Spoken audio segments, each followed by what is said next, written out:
राजनीतिक विचारधारा यानी कि पॉलिटिकल आइडियोलॉजी जिसे इंग्लिश में कहा जाता है, इसका अर्थ बताना है, मीनिंग यानी प्रकृति बताना है यानी नेचर, और इसका महत्व क्या यानी क्या इसका इंपॉर्टेंस है ये बताना है। तो इस क्वेश्चन से आपको तीनों ही चीज़ कवर हो जाएगा। इस टॉपिक से तीन चीज़, पहला इसका अर्थ क्या होता है, प्रकृति नेचर के बारे में बताइए, और साथ ही साथ इसका जो महत्व है इसके बारे में व्याख्या करें। एक क्वेश्चन तीन टॉपिक कवर होता है, ठीक है इसमें से। तो सबसे पहले राजनीतिक विचारधारा यानी कि जो पॉलिटिकल आइडियोलॉजी है ये होता क्या है। तो ये उन विचार, सिद्धांत या मूल्यों का एक संगठित रूप है या कॉम्बाइन रूप है बेसिकली, जो ये बताता है कि राज्य हो, सरकार हो, समाज हो और नागरिकों के बीच में जो संबंध है वो कैसा होना चाहिए। यानी पॉलिटिकल आइडियोलॉजी वो बताता है कि हमारा जो समाज है उसमें राज्य, सरकार, समाज, नागरिक सबके बीच में जो संबंध हो किस प्रकार होना चाहिए, इसके बारे में आपको पॉलिटिकल आइडियोलॉजी एक आइडिया देता है। प्रत्येक राजनीतिक विचारधारा का अपना एक उद्देश्य होता है। मतलब हर प्रकार का जो विचारधारा है भाई उसका कुछ ना कुछ एक थॉट होगा, सिंपल सा बात है, एक उद्देश्य होगा, एक एम होगा, दृष्टिकोण होगा, और साथ ही साथ सबका एक क्या होता है, आदर्श होता है। इसके माध्यम से यह निर्धारित किया जाता है कि समाज में न्याय, समानता, स्वतंत्रता, अधिकार और कर्तव्य, इन सब की जो व्यवस्था है वो कैसे हो। मतलब इसके थ्रू ही बेसिकली हम लोग डिसाइड करते हैं कि हमारे समाज में न्याय, समानता कैसे हो, स्वतंत्रता कैसे मिले, अधिकार हो, कर्तव्य हो, इन सब का जो व्यवस्था हो सके उस किस प्रकार किया जा सके, बताया जा सके। उदारवाद हो, समाजवाद हो, साम्यवाद हो, फांसीवाद हो, नारीवाद हो, पर्यावरणवाद हो, ये सारी के सारी जो विचारधाराएं हैं ये हमारे आधुनिक जो राजनीति है बेसिकली इसका एक सबसे प्रमुख विचारधाराओं में से एक होता है। अब ये राजनीतिक विचारधारा, इसकी जो प्रकृति होती है वो बहुत ही व्यापक, मतलब बड़े पैमाने पर होती है, और साथ ही साथ ये गतिशील भी होती है। कहा जाए ये केवल एक सैद्धांतिक, अगर मतलब बोलिएगा कि भाई सिर्फ सिद्धांत के हिसाब से अवधारणा तो नहीं है, बल्कि देखिए जो समाज में हमारा रियल जो वास्तविक समस्या चल रहा है उसका समाधान जो है वो प्रस्तुत करने का प्रयास भी करता है। मतलब किस प्रकार हम लोग वास्तविक तरीके से इसके जो बेसिकली चीज़ों को ठीक कर सकते हैं उस पर प्रयास करता है। समय हो, परिस्थिति हो और सामाजिक आवश्यकता के अनुसार यहाँ पर विचारधाराओं में क्या होता है, परिवर्तन होता रहता है। मतलब जैसा समय है, परिस्थिति है, उस हिसाब से इसमें चेंजेस भी होता रहता है। प्रत्येक विचारधारा किसी भी विशेष सामाजिक, आर्थिक या राजनीतिक समस्या समाधान के लिए विकसित होती है। मतलब किसी प्रकार का विचारधारा हो, सभी का देखिए एक विशेष सामाजिक होगा या आर्थिक या राजनीतिक दृष्टिकोण से देखा जाए तो सभी का विकास होता है। उदाहरण के लिए मान के चलते हैं यहाँ पर जो उदारवाद है उसमें व्यक्तिगत स्वतंत्रता पर बेसिकली बल दिया जाता है, लेकिन जो समाजवाद है उसमें सामाजिक जो समानता है या आर्थिक न्याय है इस पे बेसिकली यहाँ पर काम किया जाता है या इसको प्राथमिकता दिया जाता है। तो राजनीतिक विचारधारा का जो महत्व है वो भी बहुत ज़्यादा अत्यंत व्यापक है। यह नागरिकों को राजनीतिक जो शिक्षा है वो प्रदान करता है, साथ ही साथ उन्हें बेसिकली अगर कहा जाए तो अपने जो भी उनके अधिकार है और उनके कर्तव्यों के प्रति उन्हें जागरूक भी बनाने का प्रयास करता है।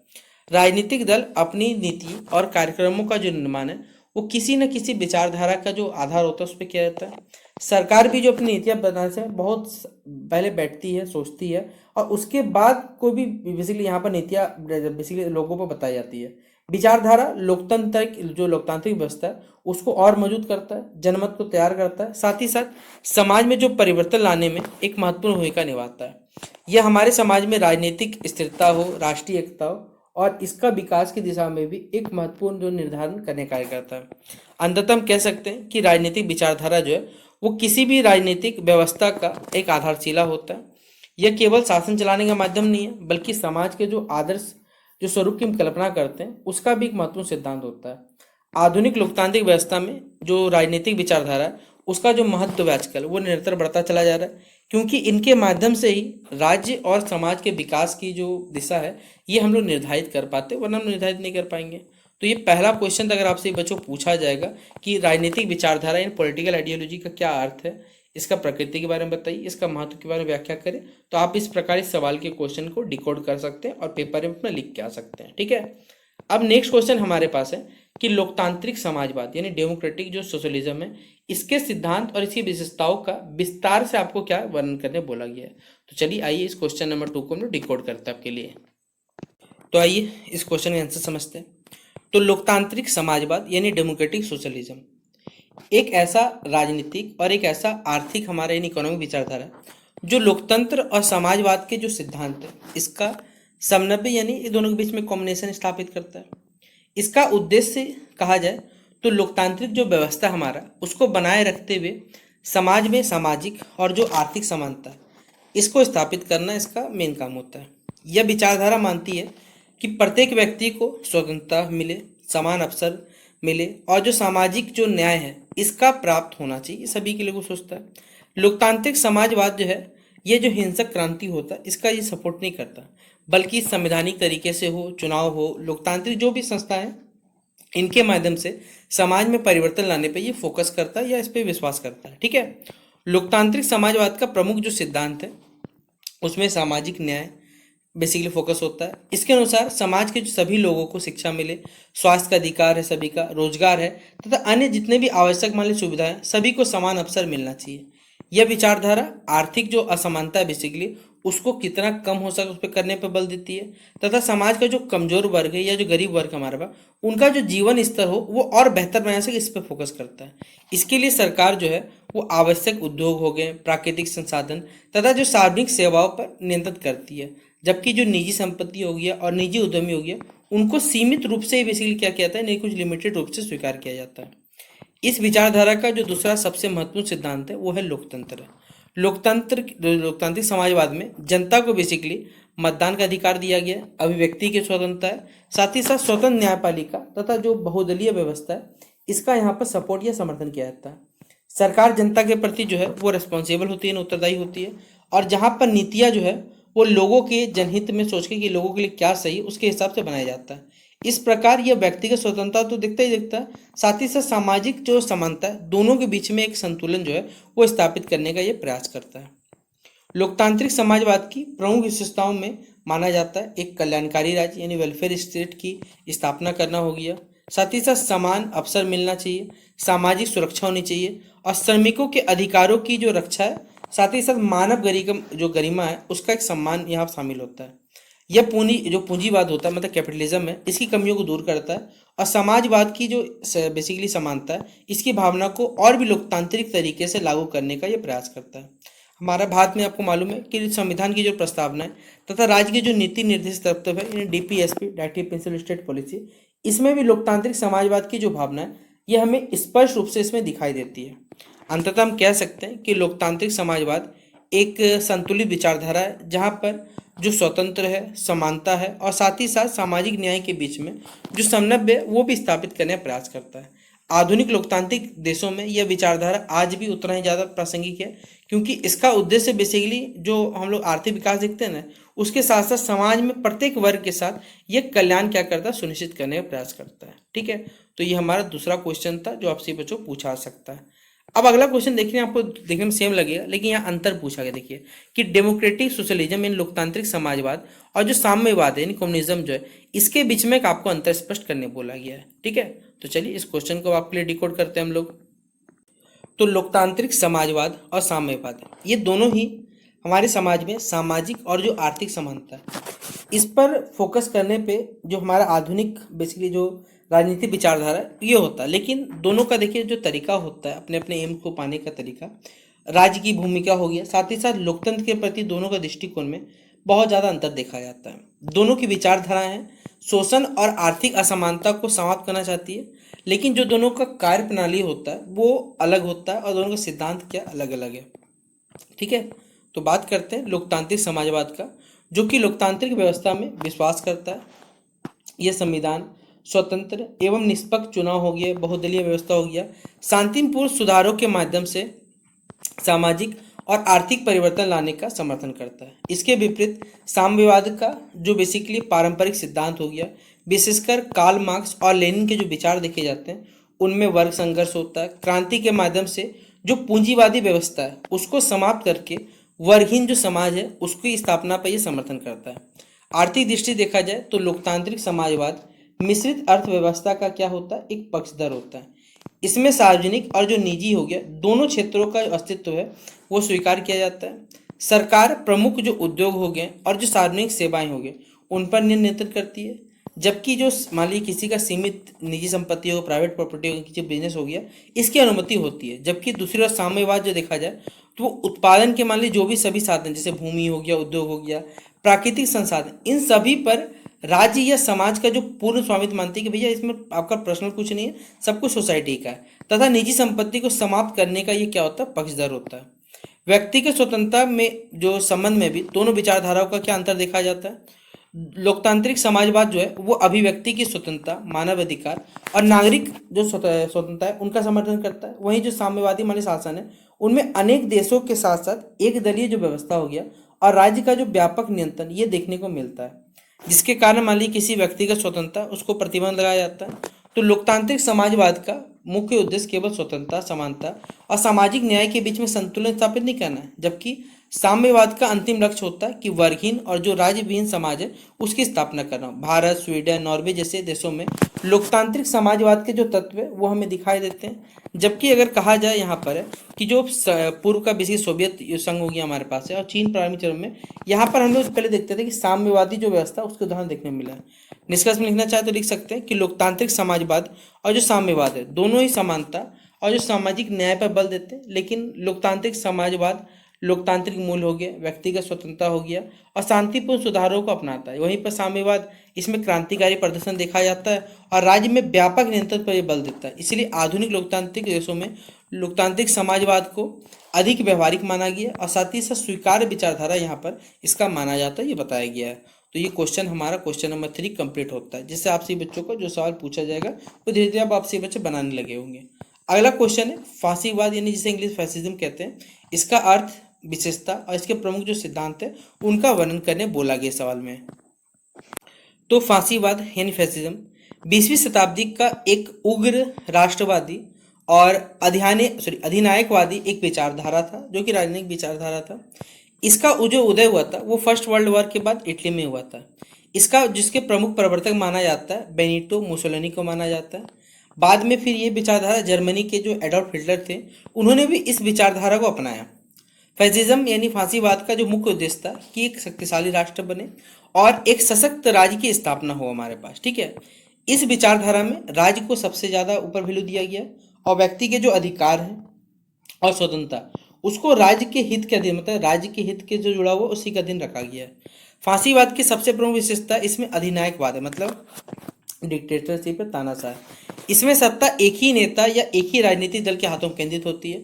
जनता को शासन में सीमित अधिकार यहाँ पर दिया, भागीदारी दी जाती है और विरोधी जो दल हो गए और उनके असमिति के जो विचार हैं उनको दबा दिया जाता है। फांसीवाद लोकतंत्र, उदारवाद और साथ ही साथ समाजवाद का विरोध करता है तथा इसमें कठोर अनुशासन और जो पूर्ण आज्ञा पालन पर यह बल देता है। इस विचारधारा का दूसरा सबसे महत्वपूर्ण सिद्धांत है वो है उग्र राष्ट्रवाद यानी एक्सट्रीम नेशनलिज्म। फांसीवाद के अनुसार राष्ट्र जो है वो सर्वोपरि, मतलब सबसे पहले और प्रत्येक नागरिक का ये कर्तव्य है कि वो राष्ट्र की सेवा करना है।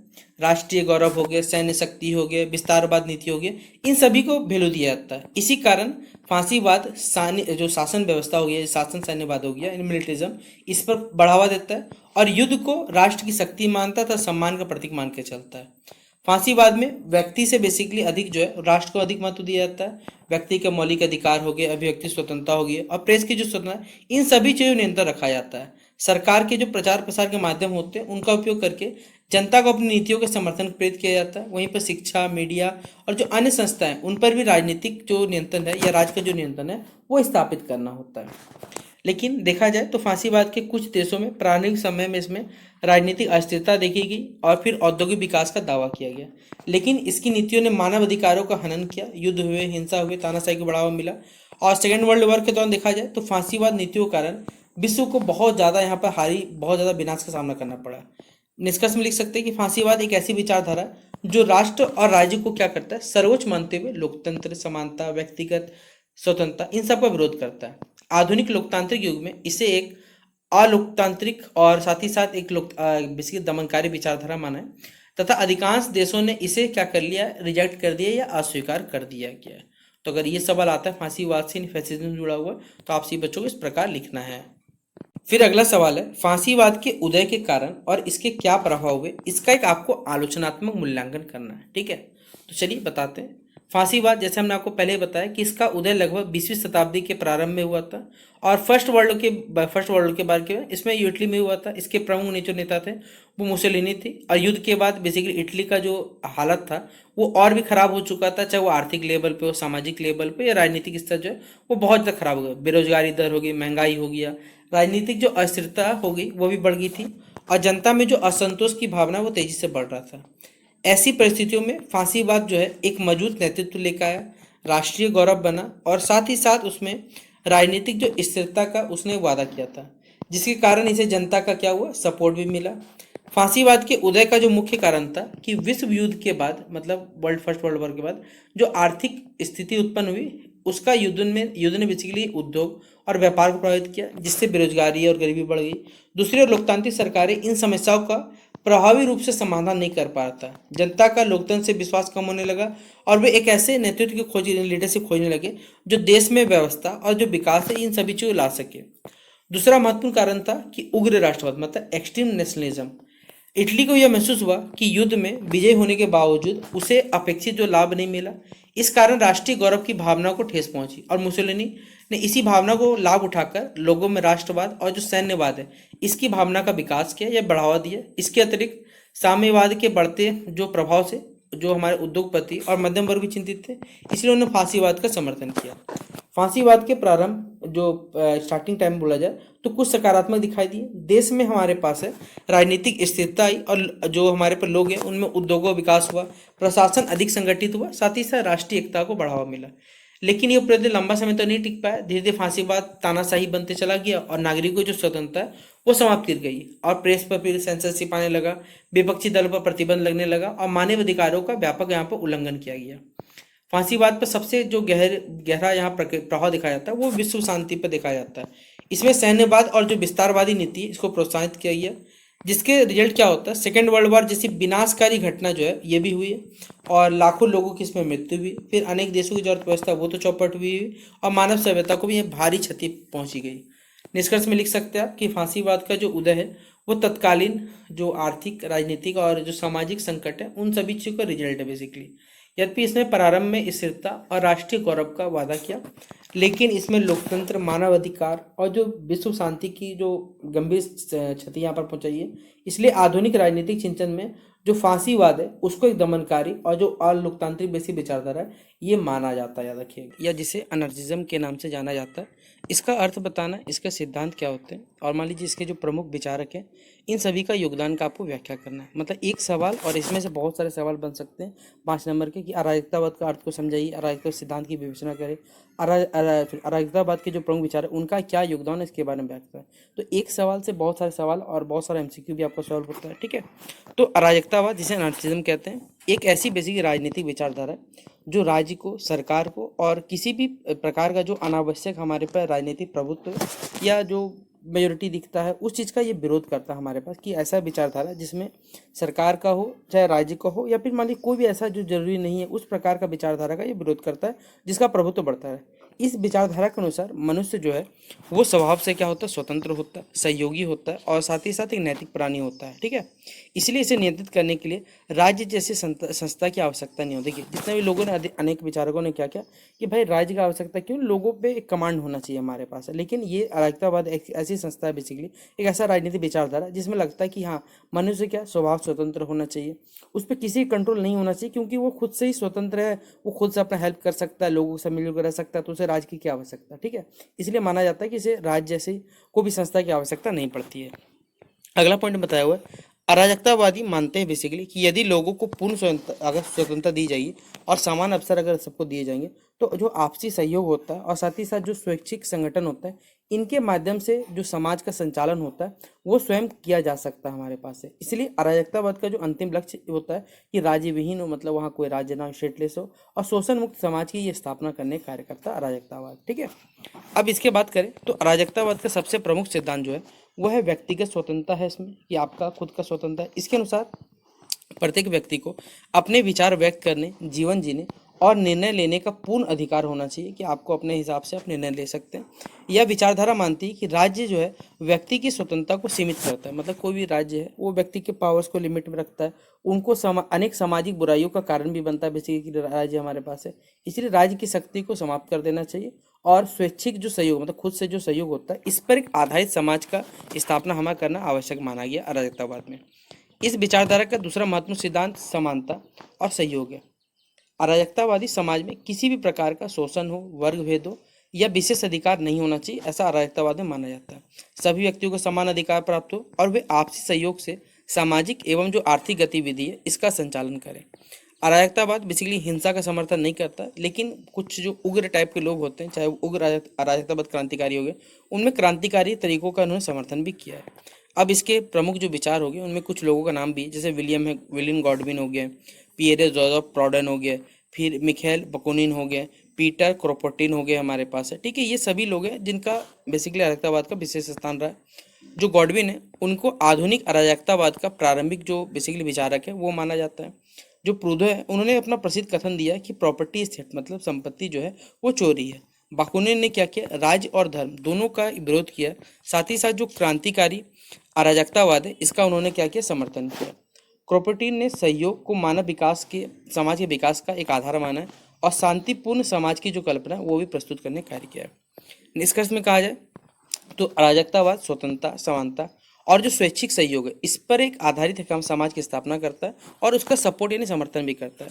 लेयतपी अगर मान लीजिए कोई राज्य विहीन है, मतलब जहाँ राज्य की समाज की स्थापना ना हो, इसकी कल्पना व्यवहार में तो आप नॉर्मली मान सकते हैं, लेकिन ये सफल नहीं हो सकता है, क्योंकि इस विचारधारा में मानव स्वतंत्रता, समानता और जो राजनीतिक जो सामाजिक जो न्याय है इनके संबंध में राजनीतिक चिंतन को एक महत्वपूर्ण दिशा प्रदान करने का कार्य किया है।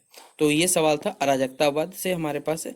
अगर आपको पूछा जाएगा तो आपसे बच्चों को इस प्रकार लिखना पड़ेगा। 3 क्वेश्चन इससे बन सकते हैं, वो भी मैंने आपको बताया स्टार्टिंग में कि किस टाइप के सवाल 5 नंबर में पूछे जाते हैं। ठीक है, अब अगला सवाल है कार्ल मार्क्स का साम्यवाद। वेरी वेरी इंपॉर्टेंट क्वेश्चन है, इस टॉपिक से सवाल जरूर आएगा कि कार्ल मार्क्स का जो साम्यवाद है बेसिकली यहाँ पर है, इसके सिद्धांतों को आपको क्या करना, विस्तार पूर्वक चर्चा करने बोला गया। ठीक है, तो चलिए पहले समझते हैं साम्यवाद होता क्या, यानी जिसे कम्युनिज्म जो कहा जाता है। तो साम्यवाद यानी कम्युनिज्म एक महत्वपूर्ण राजनीतिक और एक आर्थिक बेसिकली विचारधारा है, जिसको हम लोग कहते हैं कम्युनिज्म के नाम से कहते हैं, जिसका वैज्ञानिक आधार या बेसिकली फाउंडर मान सकते हैं वो है कार्ल मार्क्स, और जो फ्रेडरिक एंजल्स से उनने प्रस्तुत किया था।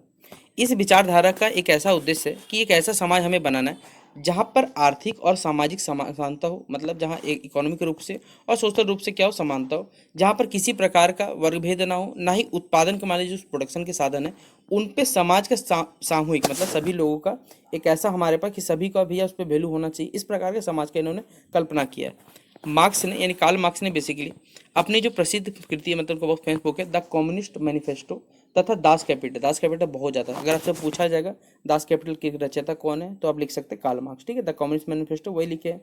इनमें जो बेसिकली साम्यवाद के जो सिद्धांत है उनका विस्तार से इन्होंने चर्चन किया है। कार्ल मार्क्स का दूसरा सबसे महत्वपूर्ण बेसिकली सिद्धांत ऐतिहासिक है, वो है भौतिकवाद, मतलब हिस्टोरिकल मेटेरियलिज्म के बारे में। इनके अनुसार कहा जाए, मतलब इस थ्योरी के अनुसार मानव समाज का विकास जो है वो आर्थिक परिस्थिति और उत्पादन इन संबंधों के आधार पर होता है। मतलब मानव जो समाज हो गया, ह्यूमन जो हमारा सोसाइटी हो गया, उसका डेवलपमेंट इकोनॉमिक कंडीशंस पे, प्रोडक्शन पे, इन सब चीज़ों के बेस पर होता है। इतिहास में होने वाले सभी सामाजिक हो, राजनीतिक हो और आर्थिक परिवर्तन ये उत्पादन प्रणाली में क्या होते हैं, परिवर्तन के कारण बनते हैं। और कार्ल मार्क्स का मानना यह था कि समाज जो है वो निरंतर परिवर्तनशील है, मतलब हमेशा परिवर्तन होते रहता है, और ये परिवर्तन जो बेसिकली ये वर्ग होता है, जो वर्ग संघर्ष होता है उसके माध्यम से बेसिकली ये हमारे पास परिवर्तन देखने को मिलता है। कार्ल मार्क्स का दूसरा जो प्रमुख सिद्धांत है वो है वर्ग संघर्ष यानी क्लास स्ट्रगल बेसिकली। इसके अनुसार कहा जाए तो समाज जो है वो मुख्य रूप से 2 भागों में बटा हुआ है। पहला है पूंजीवादी, यानी जो बेसिक कैपिटल लोग हो गए उनके कहा जाता है, और एक श्रमिक वर्ग हो गया। पूंजीपति जो, सॉरी माफ करिएगा, मैंने यहाँ पर पूंजीवादी बोल दिया, यहाँ पूंजीपति को बोला जा रहा है। ठीक है, और जो श्रमिक हो गया, तो पूंजीपति उत्पादन के जो साधन होते हैं उनके मालिक होते हैं, जबकि श्रमिक मतलब मजदूर जो है वो अपने श्रम को बेचकर अपने लेबर के हिसाब, मेहनत के हिसाब से अपना जीवन यापन करता है। पूंजीवादी श्रमिकों का बेसिकली सिंपल सा बात है, जिसके पास पैसा भैया वो जो श्रमिक लोग हो गए उनका शोषण किया जाता है, जिससे दोनों वर्गों के बीच में एक जो संघर्ष वो देखने को मिलता है। मार्क्स के अनुसार यदि यही संघर्ष बेसिकली अंततः क्या होता है, पूंजीवाद का जो पतन होता है, कैपिटलिज्म का जो हम लोग देखते हैं वे कैपिटल खत्म होता है, वो इसका कारण बनता है। जैसे अमेरिका में आपको मालूम है पूंजीवाद का अर्थव्यवस्था है, वहाँ पर जिसका पैसा उसी का बोलबाला। ठीक है, तो मार्क्स ने अधिशेष जो मूल्य यानी सरप्लस वैल्यू का सिद्धांत भी प्रस्तुत किया।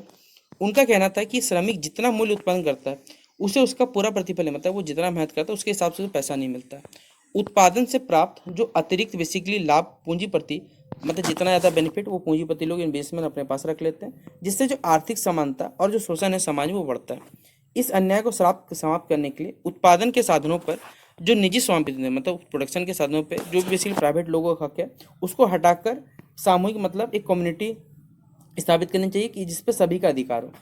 मार्क्स के अनुसार क्रांति के बाद जो सर्वहारा वर्ग हमारे पास है उसको अधिनायकत्व, मतलब डिक्टेटरशिप ऑफ द प्रोटेरेंट हमारे पास स्थापित होगा, जो धीरे धीरे क्या करेगा, जो वर्गभेद देखा जाता है, जो शोषण रहता है, उसको समाप्त कर देगा। और ऐसा हमारे पास समाज बनेगा जो वर्गहीन हो, जहाँ राज्य विहीन हो, जहाँ पर सभी लोगों को समान अधिकार मिलेंगे और समान अवसर के बेसिकली अवसर प्राप्त होंगे, तथा प्रत्येक व्यक्ति जो है अपनी क्षमता के अनुसार कार्य करेगा और अपनी आवश्यकता के अनुसार उसे जो भी पैसे हैं वो मिल सकते हैं। निष्कर्ष में बोला जाए तो कार्ल मार्क्स का जो साम्यवाद का सिद्धांत है, इनमें सामाजिक और आर्थिक समानता पर बेसिकली ज़्यादा महत्व दिया गया। यद्यपि इनके व्यवहारिक जो क्रियान्वयन को लेकर बहुत सारी देखने आलोचनाएं भी हुई है, फिर भी मार्क्स के सिद्धांत ने बेसिकली जो विश्व को हम लोग आज राजनीति देखते हैं, अर्थव्यवस्था देखते हैं और श्रमिक जो आंदोलन देखते हैं, बहुत ज़्यादा इम्पैक्ट डाला गया है। इसलिए आधुनिक जो राजनीतिक चिंतन में उनका जो योगदान है, कार्ल मार्क्स का योगदान जो है वो बहुत ज़्यादा महत्वपूर्ण माना जाता है। तो ये जुड़ा हुआ सवाल आएगा अगर आपसे कार्ल मार्क्स का साम्यवाद सिद्धांत से, तो आपको इस प्रकार बना के लिखना पड़ेगा। ठीक है, अब अगला सवाल बात करते हैं हम लोग क्वेश्चन नंबर 8 में। साम्यवाद यानी जो कम्युनिज्म है, इसकी देखिए कुछ विशेषताएं हैं और कोई जहाँ फायदा होगा वहाँ नुकसान भी होगा। तो कुछ आलोचकों का जो वर्णन भी करना है कि आलोचनाएं क्या क्या थी, इसके बारे में बताते हैं। तो साम्यवाद जैसे हमने बताया एक ऐसा राजनीतिक और आर्थिक विचारधारा है जिसका उद्देश्य यही है कि आर्थिक और जो सामाजिक समानता है, ठीक है, आर्थिक रूप से जो सामाजिक, उस पर आधारित हमारे पास समाज की स्थापना करना होता है। इस विचार का बेसिकली जो सपोर्ट किया सबसे पहले कार्ल मार्क्स और जो फ्रेडरिक एंगल्स ने किया। साम्यवाद का मूल उद्देश्य बेसिकली ऐसा समाज बनाना या एक ऐसा हमारे पास सोसाइटी का डेवलप करना है जहाँ वर्गभेद ना हो, शोषण ना हो, आर्थिक समानता जो है वो समाप्त हो जाए, तब सभी नागरिक को समान अवसर मिले और संसाधन मिल सके। इस विचारधारा में उत्पादन के साधन पर भी फोकस किया गया, जिसमें जो प्राइवेट लोगों का हक होता है उसको हटा के बेसिकली कम्युनिटी का या फिर सामूहिक रूप से लोगों का उसमें स्वामित्व होना चाहिए, उस पर फोकस करता है। साम्यवाद का सबसे प्रमुख विशेषता ये है कि ये वर्गहीन समाज का स्थापना करता है, मतलब क्लासलेस सोसाइटी की स्थापना, जिसके अनुसार समाज में अमीर और जो गरीब का भेदभाव वो खत्म होना चाहिए, सभी लोगों को समान अधिकार मिले, अवसर मिले और उत्पादन लाभ जो है वो पूरे समाज में समान रूप से क्या हो, लोगों में बटे। साम्यवाद निजी संपत्ति जो होता है, प्राइवेट अगर आपका कोई प्रॉपर्टी, उसका विरोध करता है और उत्पादन के साधन जिनमें भूमि होता है, उद्योग होता है, प्राकृतिक संसाधन, इन सभी पर सामूहिक जो स्वामित्व है उसका समर्थन ये करता है हमारे पास। ठीक है, साम्यवाद का एक अन्य जो महत्वपूर्ण हमारे पास सिद्धांत है वो है आर्थिक समानता। इसके अनुसार प्रत्येक व्यक्ति जो है अपनी क्षमता के अनुसार कार्य करे और अपनी क्षमता के अनुसार ही जो संसाधन उसे प्राप्त हो और श्रमिकों का जो शोषण किया जाता है उसे समाप्त किया जाए, सामाजिक न्याय की स्थापना की सके, यही इसका मेन उद्देश्य रहता है। साम्यवाद शिक्षा, स्वास्थ्य, रोजगार और अन्य जो भी मूलभूत सुविधाएं उनको सभी नागरिकों को भी समान अधिकार देता है हमारे पास है। लेकिन देखिए साम्यवाद के आदर्श उद्देश्य जो आदर्श माने जाते हैं, फिर भी देखिए समाज है जहाँ पॉजिटिव है वहाँ नेगेटिव जरूर रहता है, मैंने आपको हमेशा बोला है। तो सबसे बड़ी आलोचना ये है कि यह व्यवहार में साम्यवादी शासन जो कि बहुत सारे देशों में, अनेक देशों में तानाशाही का रूप ले लेता है, क्योंकि सभी लोगों के पास पावर नहीं रहेगा, सब क्या करेंगे, जिसके पास पैसा वैल्यू उसका। कई स्थानों पर एक दलीय जो शासन होता है हमारे पास है, इसका स्थापना हुआ, जिससे लोकतंत्र और जो व्यक्तिगत स्वतंत्रता ये समाप्त होने लगी। निजी संपत्ति और जो प्रतिस्पर्धा, क्योंकि कंपटीशन होगा तभी ना लोगों को कार्य करने में मोटिवेशन होगा, तो ये भी समाप्त हो जाता है। राज्य का अत्यधिक नियंत्रण जो है वो आर्थिक विकास और नवाचार में बाधा बन जाता है। इसके साम्यवाद का जो वर्गहीन क्लासलेस जो सोसाइटी और जो राज्य मतलब स्टेटलेस जो समाज व्यवहार में, ये कभी भी पूर्ण रूप से डेवलप नहीं कर सकते, एस्टेब्लिश नहीं कर सकते। निष्कर्ष में बोला जाए तो साम्यवाद सामाजिक न्याय, समानता और जो शोषण मुक्त हमारे समाज की स्थापना का समर्थन जरूर करता है। इससे श्रमिकों के अधिकार और जो उनकी आर्थिक समानता के विचार को विश्व भर में बेसिकली मजबूत भी किया, लेकिन इसका व्यवहारिक क्रियान्वयन में अगर अपनाइएगा तो बहुत सारी कठिनाई और सीमाएं, इसका भी लिमिटेशन भी होता है। इसलिए आधुनिक समय में जो अधिकांश देशों ने पूर्ण साम्यवाद के स्थान पर लोकतंत्र, जैसे रूस पे देखते हैं भैया, रूस पे कम्युनिज्म की सरकार है, साम्यवाद है वहाँ पर, लेकिन एक ऐसा हमारे पास एग्जाम्पल है कि उसमें लोकतांत्रिक भी है और मिश्रित अर्थव्यवस्था का भी रूप हमें देखने को मिलता है। ठीक है, इस प्रकार सरकार होता है। तो ये था हमारे पास साम्यवाद के बारे में जुड़ा हुआ सवाल जो आपसे पूछा जाएगा, तो आपको इस प्रकार बना के लिखना पड़ेगा। अगला है साम्यवाद और समाजवाद यानी कम्युनिज्म और सोशलिज्म के बीच में अंतर स्पष्ट करना है। इस सवाल को स्टार मार्क कर दीजिए, पेपर में बहुत ज़्यादा इंपॉर्टेंट ये सवाल, डिफरेंस के रूप में आप पढ़िएगा, लेकिन समाजवाद भी आप लोग साथ में पढ़ लीजिएगा। तो साम्यवाद यानी कम्युनिज्म और जो समाजवाद है, दोनों के दोनों एक ऐसी राजनीतिक और आर्थिक विचारधाराएं हैं जिनका अगर कहा जाए मुख्य उद्देश्य यही है कि सामाजिक और जो आर्थिक समानता वो समाज में स्थापित हो सके तथा जो शोषण है उसको समाप्त किया सके। दोनों विचारधाराएं पूंजीवाद का जो कमी होता है उसका आलोचना करता है और समाज का जो कमजोर वर्ग हो गया उसके कल्याण के लिए बात बेसिकली बल दिया जाता है। फिर भी इनके जो सिद्धांत है, उद्देश्य अगर आप पढ़िएगा, कार्यप्रणाली, दोनों में बहुत सारा अंतर है। ठीक है, बात करें समाजवाद, तो समाजवाद का उद्देश्य लोकतांत्रिक और शांतिपूर्ण तरीके से सामाजिक न्याय मिले तथा साथ ही साथ जो आर्थिक समानता वो स्थापित हो सके। यह मानता है कि सरकार को जो प्रमुख उद्योग हो गए, प्राकृतिक संसाधन हो गए, साथ ही साथ सार्वजनिक सेवाओं पर यह नियंत्रण होना चाहिए, जबकि सीमित रूप से मतलब कुछ लिमिटेशन में निजी संपत्ति और कुछ निजी व्यवसाय पर लोगों को भी परमिशन देना चाहिए। समाजवाद मिश्रित अर्थव्यवस्था का क्या करता है, सपोर्ट करता है, जिससे सार्वजनिक और जो निजी क्षेत्र है दोनों का विकास हो सके।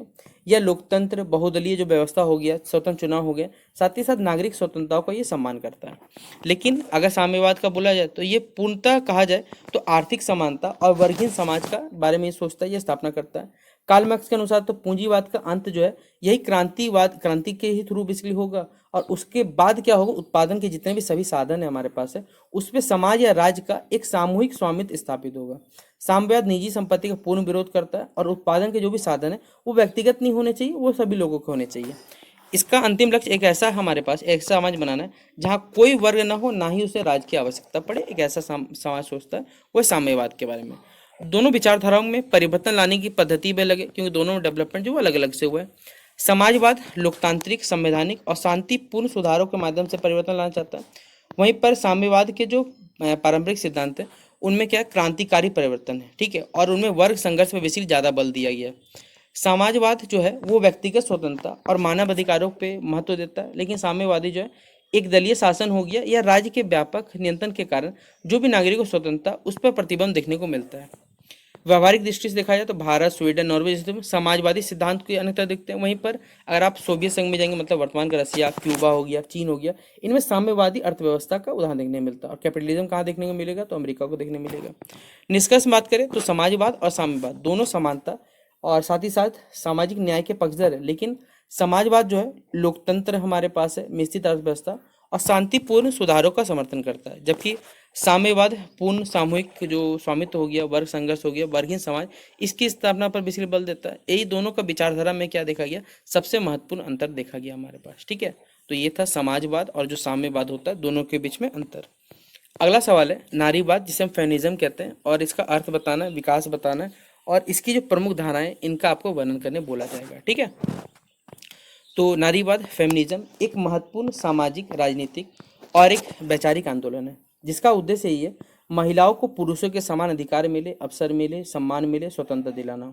यह विचारधारा महिला समाज में जो हमारे महिलाएं हैं उनके साथ होने वाला भेदभाव हो गया, असमानता हो गया, शोषण हो गया, इन सभी चीज़ों का ये विरोध करता है, और जो जेंडर इक्वलिटी यानी लैंगिक समानता की स्थापना करता है।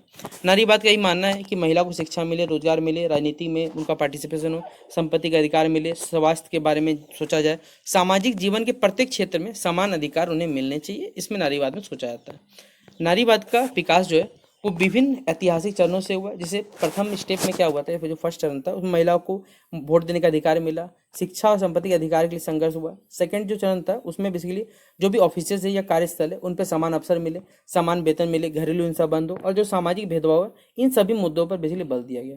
तीसरे जो चरण था मतलब उसमें क्या किया, महिलाओं का पहचान हो, सांस्कृतिक विविधता हो, जाति, वर्ग और अन्य जो भी सामाजिक पहलू है उन सभी को भी नारीवाद से जोड़ दिया गया। आज का जो हम लोग आधुनिक नारीवाद, डिजिटल जो अधिकार हो गए, लैंगिक जो न्याय हो गया हमारे पास है, और महिला सशक्तिकरण जैसे कई विषय हो गया हमारे पास, उन पे कार्य करता है। नारीवाद की प्रमुख धाराओं में से पहला है उदारवादी नारीवाद यानी लिबरल फेमिनिज्म, समाजवादी नारीवाद यानी सोशलिस्ट फेमिनिज्म, और उग्र नारीवाद जो कि है रेडिकल फेमिनिज्म। नारीवाद या उदारवादी नारीवाद कानून और लोकतांत्रिक सुधारों के माध्यम से महिलाओं को समान अधिकार दिलाना चाहता है।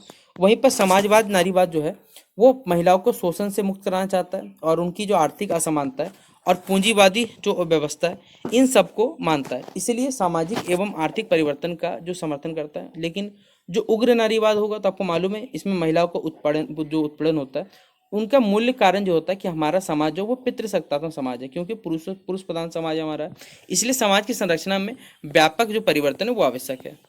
नारीवाद ने बेसिकली विश्व भर में महिलाओं की स्थिति सुधारने में एक महत्वपूर्ण भूमिका निभाई है। इसके कारण महिलाओं को शिक्षा मिली, रोजगार मिला, राजनीति में पार्टिसिपेशन मिला, और सामाजिक जो सार्वजनिक जीवन है उनमें अधिक अवसर उन्हें मिलने स्टार्ट हुए। अनेक देशों में यहाँ पर महिलाओं के अधिकार रक्षा के लिए नए नए कानून बनाए जा रहे हैं और लैंगिक जो समानता उस पर बेसिकली बढ़ावा मिला है।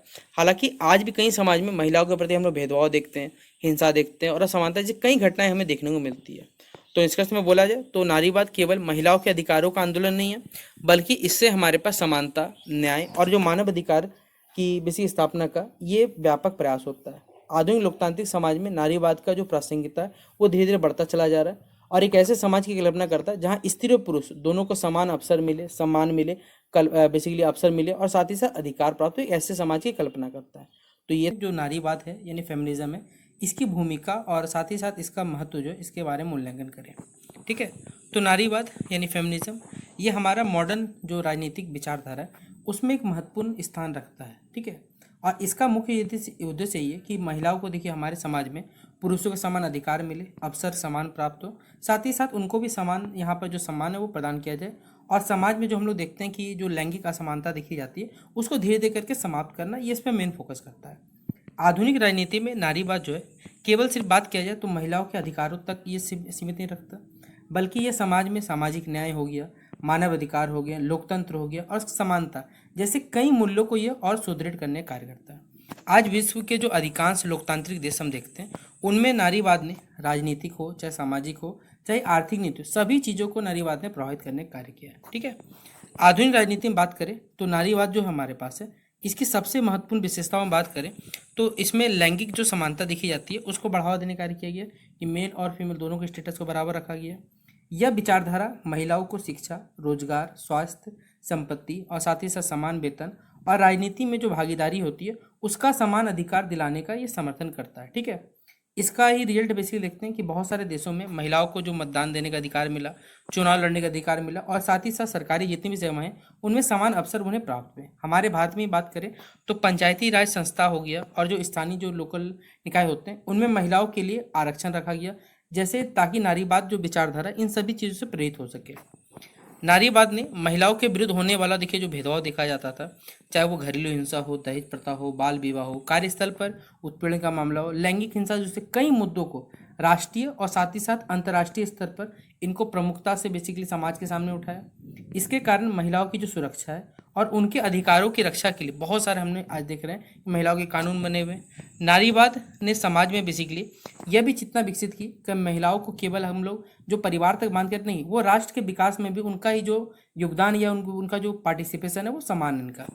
आधुनिक राजनीति में नारीवाद का महत्व इसलिए बढ़ गया क्योंकि लोकतंत्र को अधिक ये बेसिकली समावेशी बनाता है। जब महिलाएं बेसिकली नीति निर्माण और शासन में भाग लेती है तो शिक्षा हो, पोषण हो, बाल कल्याण हो, सामाजिक सुरक्षा जैसे कई विषयों पर और भी यहाँ पर हम लोग प्रभावित यानी इफेक्टिव तरीके से निर्णय ले सकते हैं। इससे लोकतांत्रिक व्यवस्था अधिक उत्तरदायी और बहुत सारा यहाँ पर जनहितकारी लोगों के लिए अच्छा रहता है। यद्यपि लेकिन जो नारीवाद है इसने महिलाओं के अधिकार रक्षा तो की है, और फिर भी आज कई समाज में जो वेतन की असमानता देखते हैं, लैंगिक भेदभाव, हिंसा, राजनीतिक प्रति इन सब की कमी जैसी बहुत सारी चुनौतियाँ अभी भी बनी हुई है। इसलिए नारीवाद की जो समस्या है या आवश्यकता जो है हमारे पास है वो आज भी यहाँ पर बनी हुई है। निष्कर्ष कहा जाए तो नारीवाद आधुनिक राजनीति का एक प्रभावशाली आंदोलन है जिसने महिलाओं को समान अधिकार हो गया, सम्मान और अवसर दिलाने में एक महत्वपूर्ण भूमिका निभाई है।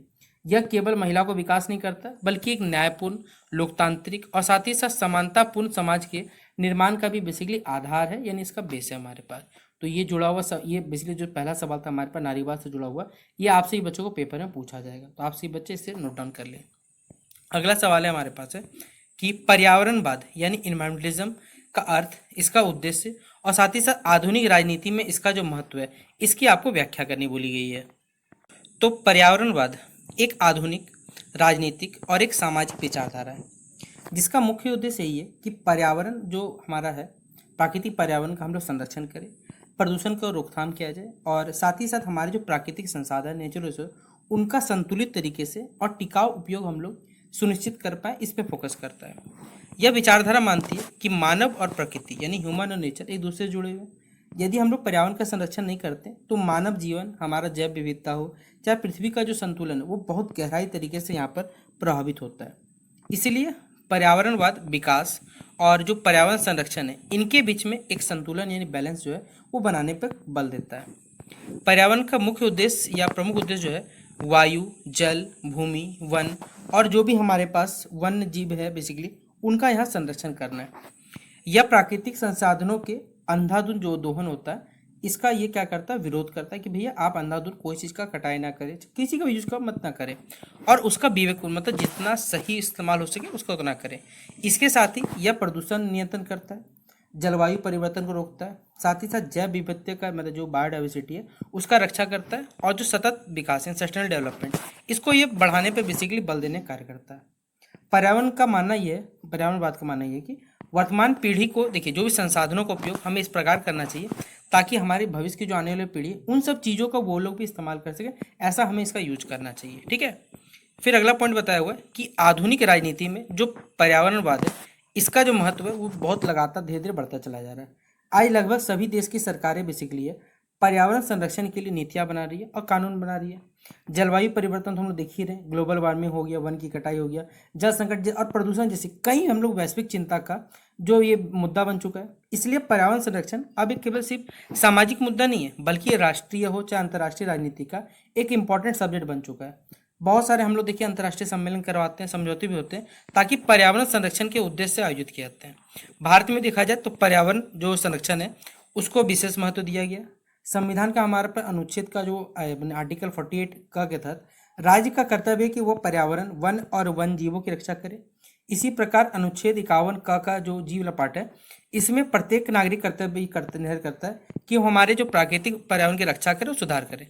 सरकार द्वारा प्रदूषण नियंत्रण हो गया, वृक्षारोपण हो गया, स्वच्छ ऊर्जा हो गया और जो स्वच्छ भारत अभियान जैसे बहुत सारी योजनाएं चला के पर्यावरण संरक्षण की दिशा में महत्वपूर्ण कदम उठाए गए। निष्कर्ष के बारे में बात करें तो पर्यावरणवाद जो है वो केवल प्रकृति की रक्षा का आंदोलन नहीं है बल्कि मानव जीवन हो गया, आर्थिक विकास हो गया, भविष्य की पीढ़ियों के लिए हितों की रक्षा करता है। इसलिए आधुनिक राजनीति व्यवस्था में इसका जो महत्व निरंतर बढ़ते चला जा रहा है, क्योंकि ये सतत पोषणीय विकास या सतत विकास और पर्यावरण संरक्षण के बिना हमारा जो मानव समाज का जो हम लोग लॉन्ग टर्म सोच है डेवलपमेंट ये पॉसिबल नहीं है, इसलिए इस पर ध्यान दिया जाता है। तो ये था हमारे पास पर्यावरणवाद से जुड़ा हुआ सवाल जो आपके पेपर में पूछा जाएगा। ठीक है। अब अगला क्वेश्चन आपसे बच्चों पूछा जाएगा, उदारवाद यानी लिबरलिज्म का अर्थ क्या है, इसका विकास और इसके जो प्रमुख सिद्धांत हैं उसका विस्तार पूर्वक चर्चा करना है। तो चलिए इस क्वेश्चन को डिकोड करते हैं आपके लिए हम लोग। तो उदारवाद आधुनिक हमारा जो राजनीतिक विचारधारा है उसमें सबसे प्रभावशाली जो विचारधारा है वो है लिबरलिज्म यानी उदारवाद। इसका मुख्य उद्देश्य ये है कि व्यक्ति की स्वतंत्रता हो, समानता हो, मानव अधिकार हो और जो लोकतांत्रिक शासन इसकी स्थापना करने पे ये फोकस करता है। ठीक है। उदारवाद का विश्वास ये है कि प्रत्येक व्यक्ति जो है वो जन्म से क्या है स्वतंत्र है और उसे अपने विचार को व्यक्त करने के लिए अपने हिसाब से धर्म का पालन करे, अपनी संपत्ति को रखे और अपनी इच्छा अनुसार जो अपना जीवन है उसको व्यतीत करना चाहिए। ठीक है। राज्य का कर्तव्य है कि जो व्यक्ति की स्वतंत्रता है उसका रक्षा किया जाए और मान लीजिए जो भी उसके अधिकार दिए गए उनको वो अधिकारों के सुरक्षित मतलब उनके अधिकारों को क्या करना है सुरक्षित रखना है बेसिकली, और उस पर अनावश्यक मतलब कोई जरूरी नहीं कि भैया आप बिना फालतू उस पर नियंत्रण स्थापित करें, इस पर फोकस करता है। ठीक है। ये जो उदारवाद है लिबरलिज्म जो है इसका विकास 17वीं और 18वीं शताब्दी में यूरोप में हुआ था। यह बेसिकली जो निरंकुश राजतंत्र होता है, सामंतवाद होता है और जो धार्मिक जो कट्टरता देखी जाती है इसके विरुद्ध एक आंदोलन के रूप में ये उभरा था। जॉन लोके को उदारवाद का जो जनक माना जाता है, तो पेपर में आपसे एमसीक्यू पूछा सकता है कि उदारवाद के जनक किसे कहा जाता है, तो जॉन लॉक याद रखिएगा। ठीक है। जॉन लॉक उन्होंने जीवन, स्वतंत्रता और संपत्ति को मनुष्य के अधिक प्राकृतिक अधिकार बताया। फिर बाद में एडम स्मिथ आते, उन्होंने आर्थिक उदारवाद का समर्थन करते हुए जो मुक्त व्यापार और जो मुक्त बाजार की अवधारणा है वो उन्होंने प्रस्तुत करने का कार्य किया। फिर जेएस मिल आते, उन्होंने अभिव्यक्ति की स्वतंत्रता और व्यक्तिगत अधिकारों का व्यापक तरीके से समर्थन किया। इन्हीं विचारों ने बेसिकली आधुनिक जो लोकतांत्रिक व्यवस्था देखते हैं इसके विकास में एक महत्वपूर्ण योगदान दिया। उदारवाद का सबसे प्रमुख सिद्धांत है व्यक्तिगत स्वतंत्रता मतलब इंडिविजुअल लिबर्टी आपका। इसके अनुसार प्रत्येक व्यक्ति को अपने जीवन के जो निर्णय लेने का अधिकार है वो होना चाहिए हमारे पास है कि आप अपने हिसाब से अपना फैसला कर सकते हैं जब तक कि उसमें दूसरों को हानि ना पहुंचे, मतलब इससे दूसरों को कोई दिक्कत नहीं होनी चाहिए। दूसरा सबसे महत्वपूर्ण सिद्धांत ये है, इसमें समानता एंड इक्वलिटी है, जिसके अनुसार सभी नागरिक जो है वो कानून की दृष्टि में क्या समान है और उन्हें समान अवसर मिलने चाहिए।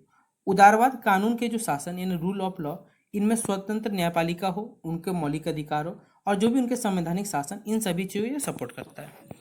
आर्थिक क्षेत्र में देखा जाए तो उदारवाद जो है उनमें मुक्त बाजार हो गया, निजी संपत्ति हो गया, प्रतिस्पर्धा हो गया और जो सीमित हम लोग सरकारी हस्तक्षेप है उसका ये पक्षधर होता है। राजनीतिक क्षेत्र में अगर देखा जाए तो यह लोकतंत्र, स्वतंत्र एवं निष्पक्ष चुनाव, बहुदलीय व्यवस्था, साथ ही साथ नागरिकों की जो राजनीतिक भागीदारी है इसको यह आवश्यक माना जाता है। आधुनिक जो उदारवाद सामाजिक कल्याण पर फोकस करता है, शिक्षा हो गया, स्वास्थ्य हो गया, कमजोर वर्ग की सुरक्षा के लिए सरकार को देखिए जो भी सीमित अधिकार है उनकी आवश्यक भूमिका को भी स्वीकार करने कार्य करता है। निष्कर्ष में कहा जाए तो उदारवाद एक ऐसी विचारधारा है जो व्यक्ति की स्वतंत्रता, मानवाधिकार, समान अवसर हो गया, लोकतंत्र को सर्वोच्च महत्व दिया जाता है। आधुनिक लोकतांत्रिक राज्यों की जो अधिकांश हम लोग संवैधानिक व्यवस्थाएं देखती है, ये सभी के सभी उदारवादी सिद्धांतों पर फोकस होता है। इसलिए उदारवाद आज भी विश्व के सबसे प्रभावशाली और जो प्रासंगिक राजनीतिक विचारधारा उनमें से एक माना जाता है। ठीक है, तो ये था हमारे पास उदारवाद से जुड़ा हुआ सवाल।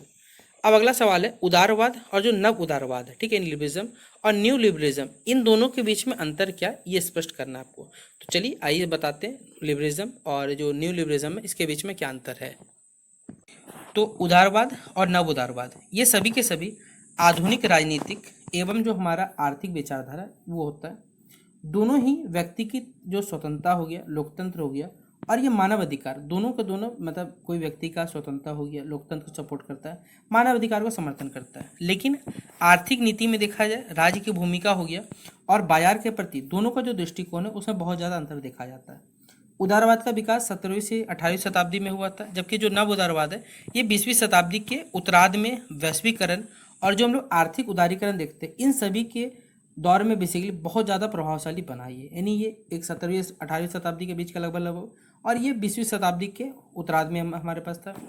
उदारवाद का मुख्य उद्देश्य यही था कि व्यक्ति की स्वतंत्रता, समानता और अधिकारों की उसका रक्षा करना है। यह मानता है कि राज्य का जो कार्य है वो नागरिक के मौलिक अधिकारों की रक्षा करना है, कानूनी व्यवस्था बनाए रखना है, साथ ही साथ सामाजिक कल्याण को बढ़ावा देना है। वहीं पर आधुनिक उदारवाद जो है शिक्षा, स्वास्थ्य, सामाजिक सुरक्षा और कमजोर वर्ग के उत्थान के लिए ये सरकार की जो मान सक्रिय भूमिका है उसको ये आवश्यक मानता है। इसलिए यह सीमित है, लेकिन जो राज्य है वो उत्तरदायी राज्य का ये समर्थन करता है।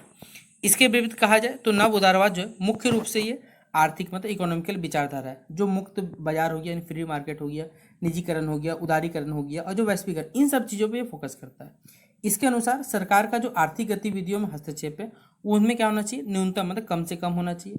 निजी क्षेत्र को बेसिकली जो प्राइवेट सेक्टर है उसको अधिक अवसर मिलने चाहिए, तथा उद्योग हो, व्यापार हो, जो निवेश हो, इन सभी चीज़ों पर सरकारी जो नियंत्रण हो ये कम से कम होना चाहिए। नव उदारवाद का जो विश्वास है कि प्रतिस्पर्धा से मतलब कंपटीशन से उत्पादन बढ़ता है, गुणवत्ता में सुधार होता है और साथ ही साथ आर्थिक जो विकास है ये तेज हो पाता है।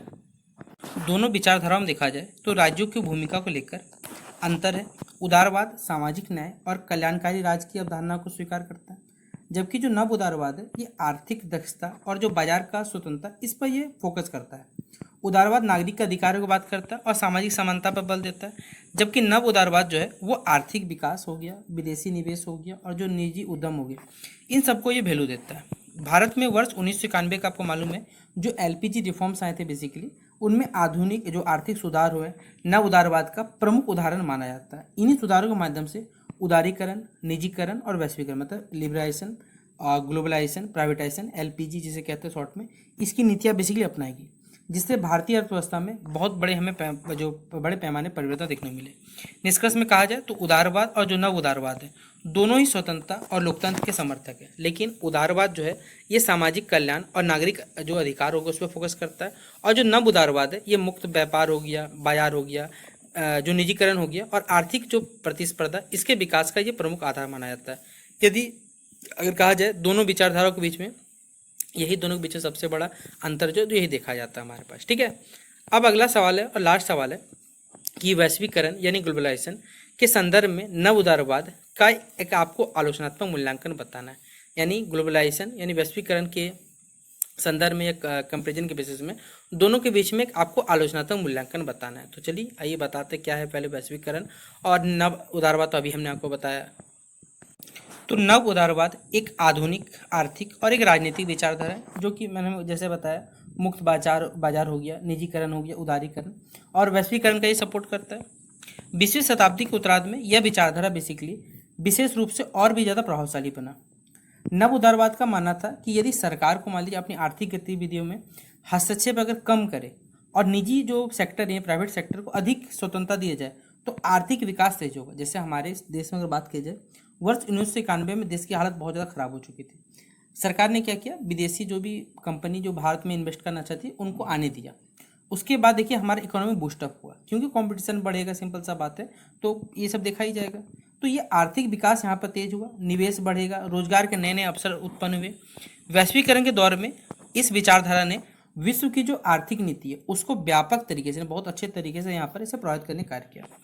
वैश्वीकरण के संदर्भ में कहा जाए तो नव उदारवाद का सबसे बड़ा योगदान यह है कि इसने अंतर्राष्ट्रीय व्यापार हो, विदेशी निवेश हो और तकनीकी विकास, इन सभी चीज़ों को बढ़ावा देने का कार्य किया। विभिन्न देशों के बीच में वस्तु हो, सेवाएं हो, पूंजी हो और तकनीक, यानी सभी चीज़ों का, ये इन सभी चीज़ों का आदान प्रदान हुआ। इससे अनेक देशों में जो औद्योगिक विकास, मतलब इंडस्ट्रियल डेवलपमेंट हुआ हमारे पास है, उत्पादन क्षमता बढ़ी और रोजगार के जो अवसर है ये भी साथ में विकसित हुए। भारत में जैसे हमने बताया कि वर्ष 1991 के बाद आर्थिक सुधारों में मतलब उनमें उदारीकरण, निजीकरण, वैश्वीकरण की नीतियों को अपनाया गया, जिसके रिजल्ट क्या होता है, भारतीय अर्थव्यवस्था में बहुत सारे परिवर्तन देखने को मिलते हैं। सूचना प्रौद्योगिकी, दूरसंचार हो गया, बैंकिंग हो गया, जो सर्विस सेक्टर हो गया, इन सभी बहुत तेज़ी से विकास हुआ है और हमारे भारत का जो वैश्विक अर्थव्यवस्था उनमें बहुत ज़्यादा इसमें भागीदारी भी बढ़ा। हालांकि नव उदारवाद का देखिए बहुत सा आलोचना किया जाता है, क्योंकि आलोचना का मतलब अगर हम लोग मुक्त बेसिकली बाजार करेंगे, इस अवस्था में क्या होगा, जो आर्थिक असमानता वो बढ़ेगी। जो बड़े बड़े पूंजीपति लोग हैं या उद्योगपति है और बहुराष्ट्रीय कंपनी, मतलब मल्टीनेशनल कंपनी है, उनको ज़्यादा लाभ मिलेगा, जबकि छोटे छोटे जो उद्योग हैं उन और जो गरीब वर्ग है बेसिकली उनको इस कंपटीशन में कठिनाइयों का सामना करना पड़ेगा। निजीकरण के कारण शिक्षा हो, स्वास्थ्य हो और अन्य जो आवश्यक सेवाएं, ये सभी महंगी हो सकती है, जिसके आर्थिक रूप से जो कमजोर वर्ग है वो प्रभावित हो सकता है। इसके अतिरिक्त कहा जाए तो वैश्वीकरण में हमारे पास है स्थानीय उद्योग हो गए, पारंपरिक व्यवसाय हो गए और साथ ही साथ सांस्कृतिक पहचान, इन सभी चीज़ों पे ये प्रतिकूल प्रभाव डालता है।